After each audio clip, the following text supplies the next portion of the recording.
sholat sunnah, mimpin sholat sunnah kayak tarawih, boleh lama seperti di Masjidil Haram. Hatam 1 juz, boleh. Karena sunnah. Orang dikasih pilihan, mau lanjut, mau istirahat, silakan. Masalahnya kan kalau jamaah di Jakarta ini, sholat tarawihnya itu berbarengan dengan Cinta Fitri. Zaman dulu. Atau tajwid cinta, kan gitu loh kan. Dengan tayangan sinetron. Jadi kalau bisa jangan sampai sinetronnya lewat gitu loh. Maunya tarawih selesai, sinetron juga tetap dapat. Itu emak-emak tuh. Sehingga aspirasi emak-emak tuh lebih kuat di Ramadan dibandingkan aspirasi sunnah Rasulullah. Itu masalahnya. Beda sama di Tarim.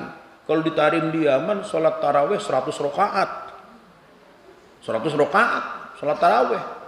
Kurus-kurus deh ente. Mau makan buka puasa, mau makan nasi kebuli 2 drum juga kan, kalau sholat tarawihnya 100 rakaat kurus kita. Nah itu.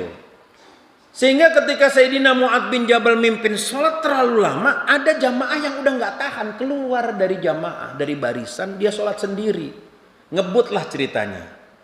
Langsung sholat sendiri, pulang dia. Setelah selesai sholat, ada yang lapor. Biasa, manusia emang di mana-mana, nggak orang Arab, nggak zaman dulu, nggak zaman sekarang, sama dilaporin. Oh tadi si Fulan keluar tuh dari barisan. Kenapa? Nggak tahu. Dia keluar dari barisan. Oh munafik tuh. Kata Mu'adz bin Jabal. Innahu munafik, katanya itu orang munafik tuh kayak begitu tuh. Keluar dari barisan sholat. Disampeinlah omongan. Padahal belum ada WA waktu itu. Belum ada WA grup, coba adminnya siapa waktu itu? Belum ada WA grup, disampaikan ke orang. Nah inilah nih yang namanya omongan itu kalau dititip pasti nambah. Namanya duit dititip pasti kurang. Gitu aja kaidahnya. Nitip duit pasti kurang, nitip omongan pasti nambah. Nggak ada orang nitip duit tuh nambah tuh nggak ada. Ya kan? Itu cuma pinjol yang kayak begitu.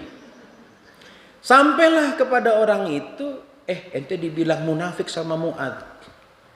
Orang itu nggak terima. Ya Allah, masa kayak begini dibilang munafik, kita masih ikut sholat, masih cinta sama Rasulullah, nggak terima. Ngadu ke Rasulullah Shallallahu Alaihi Wasallam, nggak terima dikatakan munafik, tuh nggak terima. Katakan, lalu kemudian datang ke Rasulullah. Rasulullah tanya, kenapa sebabnya? Gini ya Rasul, saya kan sholat makmum kepada Mu'adz bin Jabal. Mu'adz ini mimpin sholat lama banget, sholat isya. Sedangkan saya ada keperluan. Lama banget, akhirnya saya khawatir keperluan saya tidak terkejar, tidak bisa saya penuhi. Saya keluar dari barisan. Lalu saya sholat sendiri. Saya balik duluan. Saya dituduh munafik, saya nggak terima ya Rasul. Maka Rasulullah kemudian panggil Mu'adz bin Jabal untuk mengkonfirmasi ucapan ini. Benar apa enggak nih ucapan ini? Setelah ditanya, betul, saya memang mengatakan dia munafik karena dia keluar dari barisan. Mu'adz, kata Rasulullah, atuhibbu an takuna fattanan? Memang kamu suka menjadi penyebar fitnah? Kamu mau ya jadi orang yang suka menimbulkan fitnah? Marah Rasulullah kepada Mu'adz bin Jabal. Maaf ya Rasulullah, saya nggak tahu. Maka Rasulullah kemudian memberikan nasihat, kalau kamu mimpin sholat, lihat yang di belakang kamu siapa. Ini sholat wajib. Karena di belakang kamu ada orang tua, di belakang kamu ada anak-anak, di belakang kamu ada orang sakit, dan di belakang kamu ada orang-orang yang punya kebutuhan. Pahamilah keadaan mereka. Maka cukuplah membaca surat-surat pendek. Bacalah sabbihisma rabbikal a'la. Bacalah iqra bismi rabbikal ladzi khalaq. Atau bacalah surat-surat yang ayatnya pendek-pendek supaya cepat selesai sholat itu.